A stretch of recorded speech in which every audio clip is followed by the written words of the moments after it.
Hello दोस्तों, स्वागत है आपका अपने YouTube channel technical support with Mohit पर। दोस्तों, आज की इस वीडियो में हम आपको बताने वाले हैं यूपी ट्रिपल एससी की जो भर्ती अभी चल रही है पीईटी, इसका फॉर्म जो ऑनलाइन करते समय आपको जो प्रॉब्लम फेस करनी पड़ रही हैं, उन सभी प्रॉब्लम्स के बारे में बताने वाले हैं। कैसे आपको अपना फॉर्म एकदम सही और सटीक भरना है, इन सभी के बारे में हम बात करने वाले हैं। साथ में दोस्तों, आप अपना कैसे पेमेंट करेंगे और पेमेंट करने के बाद अगर आपको अपना फॉर्म एडिट करना है तो आप फॉर्म को कैसे एडिट कर सकते हैं, उसके बारे में भी हम बताने वाले हैं। तो चलिए दोस्तों, हम स्टेप बाय स्टेप देखते हैं अपने फॉर्म को कैसे एकदम सही तरह से ऑनलाइन कर सकते हैं। तो यहाँ पर देखिए, ध्यान रखिएगा, जो फॉर्म है उसको ऑनलाइन आवेदन सबमिट करने की जो लास्ट डेट है वो 17 जून है। और अगर आप शुल्क जो पे करना चाहते हैं, आवेदन में संशोधन करना चाहते हैं, वो 24 जून तक आप यहाँ पर जो है कर सकते हैं। आपके फ्रेंड्स यहाँ पर लास्ट डेट आपको देखने को मिल जाती है। तो फ्रेंड्स, आपकी जो डेट है वो मैंने आपको बता दी है, 17 जून 2025 इसकी लास्ट डेट रहेगी। इस डेट से पहले फॉर्म को सबमिट कर लें। अब ये इसका ऑफिशियल पोर्टल है। देखिए, यहाँ पर आपको मल्टीपल ऑप्शंस मिलते हैं। रजिस्ट्रेशन का ऑप्शन है, फोटो विद सिग्नेचर अपलोडिंग का ऑप्शन है, रिमेनिंग डिटेल्स का ऑप्शन है, एप्लीकेशन फीस डिपॉजिट का ऑप्शन है। तो आपका इनमें से जो भी स्टेप आप कंप्लीट करना चाहते हैं, आप उस ऑप्शन पर क्लिक कर सकते हैं। साथ में नीचे प्रिंट का ऑप्शन है और आपका मॉडिफाई सबमिटेड एप्लीकेशन का ऑप्शन भी आपको यहाँ पर मिल जाता है। अब मान लीजिए पहली बार जो कैंडिडेट रजिस्ट्रेशन कर रहे हैं वो कैंडिडेट रजिस्ट्रेशन वाले ऑप्शन पर क्लिक करेंगे। यहाँ पर देखिए, यूजर इंस्ट्रक्शंस भी हैं, एडवर्टाइजमेंट भी है, ये आप चेक कर सकते हैं। अप्लाई वाले ऑप्शन पर क्लिक करने के बाद आपके सामने कुछ इस तरह का इंटरफेस ओपन होगा। बेसिकली जो मिनिमम क्वालिफिकेशन है इस पोस्ट को अप्लाई करने की, वो 10वीं पास है। बाकी आप 12th है, डिग्री है, तो भी आप इसमें आवेदन कर सकते हैं, पर कम से कम 10वीं पास होना आपका ज़रूरी है। इसके बाद फ्रेंड्स, आपको यहाँ पर एक ऑप्शन मिलता है अप्लाई का, आप इस ऑप्शन पर क्लिक करेंगे। अब यहाँ पर देखिए, 18 से 40 साल आपका एज क्राइटेरिया है और ये आपका 1/7/2025 को काउंट होगा। इसके बाद क्वालिफिकेशन भी अगर आपको चेक करनी है तो हाई स्कूल या उसके समकक्ष कोई भी आपके पास क्वालिफिकेशन है, मतलब 10वीं या उसके समकक्ष फ्रेंड्स आप पास आउट है, तो आप इसमें आवेदन कर सकते हैं। बाकी इंटरमीडिएट पास आउट है या डिग्री है या पीजी डिग्री है, तो ये आपके ऑप्शनल है। अगर है तो अच्छी बात है, नहीं भी है तो आप केवल 10वीं के बेसिस पर ही इसमें जो है आवेदन कर सकते हैं। अब यहाँ पर फ्रेंड्स, अब आपको आवेदन करना है तो सबसे पहले आपको फ्रेंड्स यहाँ पर देखिए कैंडिडेट रजिस्ट्रेशन का एक ऑप्शन मिलेगा, आप इस पर क्लिक करेंगे। अब यहाँ पर फ्रेंड्स आपको कुछ इंस्ट्रक्शंस दिए गए हैं, जैसे आपका हाई स्कूल का जो अंक पत्र है, प्रमाण पत्र है, उसके अकॉर्डिंग आपको नाम और डेट ऑफ बर्थ एंटर करना है। और इसके बाद फ्रेंड्स, इंस्ट्रक्शंस को रीड आउट करने के बाद आप यहाँ पर आई एक्सेप्ट पर क्लिक करेंगे और उसके बाद आई एक्सेप्ट यहाँ से कर देंगे। अब यहाँ पर फ्रेंड्स देखिए, आपसे पूछता है कि अगर आपने पहले पीईटी दिया हुआ है, मान लीजिए आपने पहले भी पीईटी का फॉर्म अप्लाई किया हुआ है, तो आप यहाँ पर यस पर क्लिक करेंगे और उसके बाद आप यहाँ से प्रोसीड करेंगे। और उसके बाद आपका पीईटी का रजिस्ट्रेशन नंबर, जो प्रीवियस पीईटी है उसका रजिस्ट्रेशन नंबर आपको देना होगा और उसके बाद आप यहाँ से जो है प्रोसीड कर सकते हैं और आपका जो फॉर्म है वो स्टार्ट हो जाएगा और बेसिक जानकारी आपको ऑटोमेटिक फिलअप मिलेगी। जिसके लिए फ्रेंड्स देखिए, गाइडलाइन आपको कही गई है, ऐसे अभ्यर्थी जिन्होंने प्रारंभिक अर्हता परीक्षा पीईटी 2021, 22 और 23 में आवेदन किया है, तो वो फ्रेंड्स उसी रजिस्ट्रेशन नंबर से लॉगिन कर सकते हैं। आपकी जो प्राथमिक सूचनाएं हैं वो आपको ऑटोमेटिक पहले से ही शो होंगी, तो आपको दोबारा से वो डाटा डिटेल फिल करने की जरूरत नहीं होगी। पर मान लीजिए आपका यहाँ पर फ्रेंड्स पहली बार आप यहाँ पर जो है इस फॉर्म को अप्लाई कर रहे हैं, तो आप नो पर क्लिक करते हैं और आप उसके बाद प्रोसीड यहाँ से करते हैं, तो आपका ये फॉर्म स्टार्ट हो जाएगा। रजिस्टर कैंडिडेट को ये जानकारी ऑटोमेटिक फिलअप मिलेगी, तो उनको ये फिल करने की जरूरत नहीं होगी। अब यहाँ पर क्या क्या जानकारी आपको फिल करनी है, सबसे पहले आता है कैंडिडेट का नाम। तो यहाँ पर फ्रेंड्स आपकी मार्कशीट के अकॉर्डिंग आपको यहाँ पर आपका नाम एंटर करना है। इसके बाद आपको यहाँ पर आपका जो फादर नेम है वो आपको एंटर करना है, आपका मदर नेम आपको यहाँ पर एंटर करना होगा। अब यहाँ पर एक ऑप्शन है डोमिसाइल का। अगर देखिए आप उत्तर प्रदेश के निवासी नहीं है, मान लीजिए आप अदर स्टेट कैंडिडेट है और आप नो करते हैं, तो आपको फ्रेंड्स यहाँ पर देखिए जो चूज करने का ऑप्शन मिलता है होम स्टेट का, वो आपको सेलेक्ट करने को मिलेगा, आपका होम डिस्ट्रिक्ट सेलेक्ट करने को मिलेगा और यहाँ पर जो कैटेगरी है वो केवल आपकी जनरल रहेगी। तो क्योंकि अदर स्टेट कैंडिडेट को कोई भी रिजर्वेशन नहीं मिलता है, तो वो फ्रेंड्स जनरल से ही आवेदन करेंगे, बाकी की जो प्रोसेस है वो आपकी सेम रहने वाली है। अब बात करते हैं, अगर आपका डोमिसाइल उत्तर प्रदेश है तो आप यहाँ पर यस करेंगे और उसके बाद अब आपके सामने देखिए मल्टीपल ऑप्शंस आते हैं, जैसे आप डिपेंडेंट हैं freedom fighter from Uttar Pradesh, तो आप यस या नो कर सकते हैं। एक्स सर्विसमैन, मान लीजिए आप है एक्स सर्विसमैन पर्सन है उत्तर प्रदेश के, या ईसीओ है, एसएससी सीओ है, तो आप सेलेक्ट कर सकते हैं ऑप्शंस को और आपका जो सर्विस ड्यूरेशन है और आपका जो रिटायरमेंट डेट है वो आपको यहाँ पर देना होगा। अब यहाँ पर फ्रेंड्स मान लीजिए आप नहीं है, तो आप सिंपली इस ऑप्शन पर भी नो कर सकते हैं। अगर आप पीएच कैटेगरी में आते हैं उत्तर प्रदेश के, तो आप यस करेंगे। इसके बाद आता है विजन रिलेटेड डिसेबिलिटी है, या आपकी हियरिंग से रिलेटेड डिसेबिलिटी है, लोकोमोटर डिसेबिलिटी है, या फ्रेंड्स कोई भी साइकोलॉजिकल या न्यूरोलॉजिकल डिसेबिलिटी है, आप उसकी जानकारी दे सकते हैं। मल्टीपल डिसेबिलिटी है तो आप यस या नो कर सकते हैं। तो ये उस ऑप्शन के लिए है, अगर आप पीएच कैटेगरी में आते हैं तो आप यहाँ पर यस कर सकते हैं उस ऑप्शन के अकॉर्डिंग, नहीं है तो आप सिंपली यहाँ पर नो कर देंगे। इसके बाद अगर आप स्किल प्लेयर हैं उत्तर प्रदेश के, तो आप यस यस कर सकते हैं। आपकी फ्रेंड्स से कैटेगरी आपको सेलेक्ट करनी है ए, बी, सी और डी। अब ये क्या है, तो फ्रेंड्स जैसे कैटेगरी ए आपने सेलेक्ट किया तो यहाँ पर देखिए सब कैटेगरी आपकी आ जाएंगी। ऐसे ही कैटेगरी बी में आपको यहाँ पर अलग से ऑप्शंस मिलेंगे और कैटेगरी सी में भी आपको यहाँ पर देखिए ऑप्शंस मिलते हैं और कैटेगरी डी में आपको ये ऑप्शंस मिलते हैं। तो आपके अकॉर्डिंग इनमें से जिसमें भी आपने पार्ट लिया है उसके अकॉर्डिंग आपको कैटेगरी सेलेक्ट करनी है। पर अगर आप स्किल प्लेयर नहीं है तो आप इसमें भी नो कर सकते हैं। इसके बाद आता है आपका होम स्टेट। आप आपका होम स्टेट सेलेक्ट कर लीजिए, होम डिस्ट्रिक्ट सेलेक्ट कर लीजिए। इसके बाद कैटेगरी जनरल है तो जनरल सेलेक्ट कर लीजिए। अब जनरल में आता है ईडब्ल्यूएस। अगर आप ईडब्ल्यूएस से बिलोंग नहीं करते हैं तो सिंपली नो कर दीजिए। अगर आप ईडब्ल्यूएस से बिलोंग करते हैं तो आप यहाँ पर यस करते हैं तो आप यहाँ पर यस कर सकते हैं। अब देखिए आर्थिक रूप से कमजोर वर्ग जो ईडब्ल्यूएस के अंतर्गत अगर आप आरक्षण का दावा करते हैं तो आपकी जो भी समस्त आय है वो 8 लाख से कम होनी चाहिए। इसके बाद आप इसे ओके करेंगे और उसके बाद फ्रेंड्स आप नेक्स्ट ऑप्शंस को फिल करेंगे। अगर आप फ्रेंड्स यहाँ पर बिलोंग करते हैं मान लीजिए ओबीसी कैटेगरी से तो आप ओबीसी सेलेक्ट कर सकते हैं। अगर आप बिलोंग करते हैं एससी या एसटी से तो आप एससी या एसटी सेलेक्ट कर सकते हैं। इसके बाद है आपका date of birth, date, month and year ये आपको यहाँ पर प्रोवाइड करना है। इसके बाद आपको आपका जेंडर सेलेक्ट करना है, आपका 10 डिजिट का मोबाइल नंबर देना है, आपकी मेल आईडी आपको देनी होगी एक्टिव एंड वैलिड। इसके बाद फ्रेंड्स अगर आप मैरिड हैं तो यस कर सकते हैं, नहीं है तो आप नो करेंगे।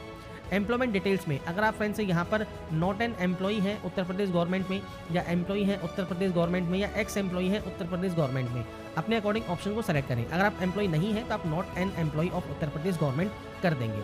इसके बाद अगर आपको एज में छूट चाहिए तो आप यस कर सकते हैं। क्यों चाहिए, तो आप गवर्नमेंट ऑर्डर के माध्यम से, कोर्ट ऑर्डर के माध्यम से, सेवा नियमावली के माध्यम से या एनी अदर रीजन के माध्यम से आप इनमें से किस वजह से आपका यहाँ पर एज में छूट चाहते हैं तो वो आप यहाँ जानकारी देंगे। जैसे एनी अदर कर दिया तो आपको फ्रेंड्स यहाँ पर आपका डिपार्टमेंट नेम, गैजेट नोटिफिकेशन या ऑर्डर डेट आपको प्रोवाइड करना होगा। तो ये फ्रेंड्स आपको यहाँ पर उसके अकॉर्डिंग ऑप्शन देना है। अब ये फ्रेंड्स अदर देन है आपका जो एज में आपको छूट चाहिए, कास्ट कैटेगरी, सब कैटेगरी, उसके अलावा जो फ्रेंड्स यहाँ पर आपके एज रिलैक्सेशन के ऑप्शंस होते हैं वो आपको देखने को मिलते हैं, नहीं तो आप इसमें भी नो कर देंगे। इसके बाद आता है आपका यहाँ पर क्वालिफिकेशन। सबसे पहले आता है आपका हाई स्कूल। अब देखिए हाई स्कूल के लिए आपको देखिए बोर्ड के नेम की यहाँ पर मल्टीपल लिस्ट यहाँ पर मिल जाती है। आपके अकॉर्डिंग इनमें से जो भी बोर्ड है सेलेक्ट कर लीजिए। अदर बोर्ड का ऑप्शन भी है तो अदर बोर्ड भी आप सेलेक्ट कर सकते हैं अगर इसमें से वो ऑप्शन नहीं है तो। इसके बाद आपका ईयर ऑफ पासिंग रहेगा, मतलब आपने इसको कब पास किया है, आपका जो हाई स्कूल है उसका रोल नंबर देना है। मैं सिर्फ सैंपल या डेमो शो कर रहा हूँ, आपके अकॉर्डिंग आपका एक्चुअल डाटा आपको यहाँ पर देना होगा। इसके बाद परसेंटेज सिस्टम है तो परसेंटेज, अगर आपका ग्रेड सिस्टम है तो ग्रेड ये आपको यहाँ पर प्रोवाइड करना होगा। अब ग्रेड में देखिए यहाँ पर आपका जो परसेंटेज है वो आपको प्रोवाइड करना है कन्वर्ट करने के बाद। अगर आपका परसेंटेज सिस्टम है तो यहाँ पर आपके ऑप्टेन मार्क्स आपको यहाँ पर देने होंगे और यहाँ पर आपको देना होगा आपके टोटल मार्क्स। इसके बाद फ्रेंड्स यहाँ पर देखिए आपका नेक्स्ट ऑप्शन है इंटरमीडिएट का। अगर देखिए आप केवल 10वीं पास आउट हैं तो आप इस ऑप्शन को फिल करें और उसके बाद नेक्स्ट ऑप्शन पर आप जा सकते हैं। अगर आप इंटरमीडिएट पास आउट हैं तो आप यहाँ इस ऑप्शन पर टिक करेंगे कि आप पास आउट है 12वीं, उसके बाद आप इन ऑप्शन को सेलेक्ट कर सकते हैं। पर आप केवल 10वीं पास आउट है और 10वीं से ही फॉर्म को अप्लाई कर रहे हैं तो इसे अनटिक रहने दें। यहाँ पर इन दोनों ऑप्शन में आप इन नो रहने देंगे और इसके बाद इस कैप्चा कोड को डालकर आप सबमिट कर देंगे। पर आप इंटरमीडिएट पास आउट हैं तो आप यहाँ पर सेम आपकी जानकारी प्रोवाइड करेंगे, आपने इसको कब पास किया है, रोल नंबर क्या है, परसेंटेज है, CGP सिस्टम है, तो वो आप यहाँ पर प्रोवाइड कर सकते हैं आपके अकॉर्डिंग। तो मैं यहाँ पर सिर्फ सैंपल शो कर रहा हूँ, आपके अकॉर्डिंग आपका एक्चुअल डाटा यहाँ पर आपको देना होगा। ये देने के बाद नीचे आता है एडिशनल। अगर देखिए आप स्नातक उपाधि मतलब डिग्री अगर आपके पास है, आप यस करते हैं तो आपके बोर्ड का नाम या यूनिवर्सिटी का नाम, ईयर ऑफ पासिंग क्या है, आपका सर्टिफिकेट या रोल नंबर क्या है, इशू डेट क्या है, इसके बाद फ्रेंड्स परसेंटेज सिस्टम है या ग्रेड सिस्टम है वो आपको देना होगा। इसके बाद है friends PG degree, post graduate degree, अगर आप पास आउट हैं तो आप उसकी जानकारी भी दे सकते हैं, नहीं है तो सिंपली आप इन ऑप्शंस में नो कर देंगे, इस कैप्चा कोड को फिल करेंगे और उसके बाद यहाँ से सिंपली सबमिट आप कर देंगे। इसके बाद फ्रेंड्स यहाँ पर देखिए आपके सामने आएगा आपका एप्लीकेशन प्रीव्यू। तो आपने जो भी रजिस्ट्रेशन अभी तक किया है इन सभी रजिस्ट्रेशन डिटेल्स को आपने चेक कर लिया है। अगर आपको लगता है कोई गलती है तो आप उसे एडिट कर लें, कोई भी गलती नहीं है तो आप प्रोसीड करेंगे फोटोग्राफ एंड सिग्नेचर अपलोड करने के लिए। अब यहाँ पर फ्रेंड्स देखिए आपको फोटोग्राफ एंड सिग्नेचर अपलोड करना है। अब देखिए फोटोग्राफ के लिए जो गाइडलाइन दी गई है तो फ्रेंड्स यहाँ पर आप नीचे आते हैं सेकंड पॉइंट में, जो कि है फोटोग्राफ और हस्ताक्षर अपलोड करना। तो देखिए फ्रेंड्स यहाँ पर आपको इंस्ट्रक्शंस दिए गए हैं। अगर आपका चश्मा अगर आप पहनते हैं तो उसके अंतर्गत आपकी आंखें जो है वो साफ दिखाई देनी चाहिए, शीशा रंगीन नहीं होना चाहिए। इसके अलावा सफ़ेद या हल्के ग्रे रंग की जो आपका बैकग्राउंड है वो आपका होना चाहिए। फोटो का आकार आपको दिया गया है 70% चेहरा कम से कम आपका उस फोटोग्राफ में होना चाहिए और फोटो 6 महीने के भीतर ही लिया गया हो, मतलब लेटेस्ट फोटो आपको यहाँ पर अपलोड करनी है 50 से 100 KB में। इसके बाद फ्रेंड्स यहाँ पर आपको सिग्नेचर अपलोड करना है। अब देखिए सैंपल इमेज दिया गया है सिग्नेचर का, तो यहाँ पर फ्रेंड्स देखिए आपका सिग्नेचर रहेगा और आपको यहाँ पर देखिए आपका जो हिंदी में नाम है वो आपको यहाँ पर मेंशन करना है। तो कुछ इस तरह का सैंपल आपका रहना चाहिए आपके फ्रेंड्स सिग्नेचर का। तो यहाँ पर सैंपल इमेज आपको दी गई है तो आप यहाँ पर इस तरह का जो है सिग्नेचर यहाँ पर अपलोड करेंगे। आपको लेटेस्ट फोटो अपलोड करनी है 50 से 100 KB के साइज में। तो यहाँ पर देखिए आपसे कहा गया है candidate shall write their full name in Hindi in their own handwriting और sign about the document and upload the copy. तो आपको आपका साइन करना है और आपकी जो भी हैंडराइटिंग है उसमें आपका हिंदी में आपको आपका नाम लिखना है और उसके बाद ही आपको इसे यहाँ पर अपलोड करना है, तभी वो फ्रेंड्स मान्य रहेगा। तो यहाँ पर आपको सेलेक्ट है फोटो पर जाना है, फोटो को सेलेक्ट करना है और अपलोड करना है। ऐसे ही सिग्नेचर भी आप यहाँ पर अपलोड करेंगे। इसके बाद फ्रेंड्स यहाँ पर देखिए फोटोग्राफ एंड सिग्नेचर भी जब आपके अपलोड हो जाएंगे, इसके बाद नेक्स्ट ऑप्शन आपका ओपन होगा फाइल रिमेनिंग डिटेल्स का, तो आप इस ऑप्शन पर टिक करेंगे। इसके बाद फ्रेंड्स यहाँ पर देखिए जो नेक्स्ट ऑप्शन आता है, इसमें फ्रेंड्स आपसे पूछता है कि अगर आपने टेरिटोरियल आर्मी में मिनिमम 2 साल की सर्विस अगर आपने की है तो आप यहाँ पर यस कर सकते हैं, नहीं तो आप इसमें नो करेंगे। एनसीसी का बी सर्टिफिकेट अगर आपके पास है तो आप यस कर सकते हैं, नहीं तो आप इसमें भी नो करेंगे। इसके बाद आता है आपका एड्रेस। अब एड्रेस देखिए आपको आपके अकॉर्डिंग यहाँ पर देना है। यहाँ पर फ्रेंड्स नेम आपको देना है सबसे पहले और उसके बाद कॉमा लगाने के बाद केयर ऑफ आपको यहाँ पर देना होगा।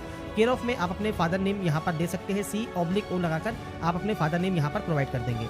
इसके बाद आपका हाउस नंबर या विलेज नेम क्या है, आपका पोस्ट ऑफिस क्या है या स्ट्रीट नंबर क्या है, लोकेलिटी क्या है, स्टेट कौन सा है, डिस्ट्रिक्ट कौन सा है, पिन कोड क्या है, ये आपको देना है। अब एड्रेस रहता है 2 तरीके से, पहला होता है परमानेंट जहाँ के आपके डॉक्यूमेंट्स हैं और एक होता है कॉरेस्पॉन्डेंस मतलब प्रेजेंट एड्रेस। अब ये या तो सेम होंगे या अलग अलग होंगे। अगर सेम है तो देखिए सेम एज का ऑप्शन मिल जाता है, ये कॉपी हो जाएगा। अलग अलग है तो आप अलग अलग एंट्री करेंगे। एड्रेस आपको आपके अकॉर्डिंग एंटर करना है। इसके बाद ये डिक्लेरेशन है, तीनों डिटेल्स आपकी ऑटोमेटिक डिक्लेयर होती है।